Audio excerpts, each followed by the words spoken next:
M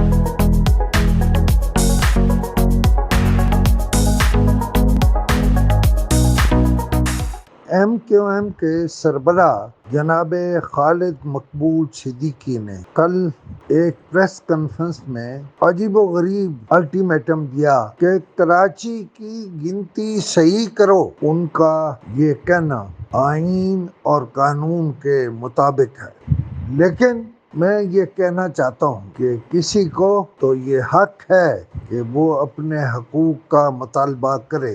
Karachi 3 crore لوگوں کا ملک ہے اور ایم کیو ایم کے بار بار مطالبے کے باوجود اسے صرف 1 کروڑ 91 لاکھ تک لایا گیا۔ ایم کیو ایم کہہ رہی ہے اگر تم اس کی آبادی 3 کروڑ تک کاؤنٹ نہیں کرو گے تو ہم آپ کی مردم شماری نہیں مانیں۔ اگر تو وہ 3 کروڑ ہے اور یہ 3 کروڑ نہیں دکھاتے تو اس کا مطلب ہے Peoples Party M Q M کی سب سے بڑی دشمن ہے۔ پیپلز پارٹی انتخابات میں ایم کیو ایم کو لیول پلینگ فیلڈ نہیں دینا چاہتی۔ پیپلز پارٹی کراچی میں پھر امن بھی نہیں چاہتی۔ پیپلز پارٹی جمع اسلامی کو اس کا مینڈیٹ دینے کو تیار نہیں ہے۔ Peoples Party M Q M کو اس کا مینڈیٹ دینے کو تیار نہیں ہے۔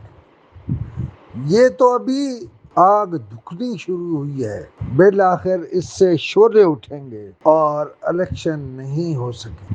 اس لیے کہ زرداری اور بلاول نے اگر کراچی کو اس کا مینڈیٹ دے دیا تو وہ آؤٹ ہو جائیں گے۔ کراچی کی دولت کون سمیٹے گا؟ پھر اس موضوع پر بات کروں۔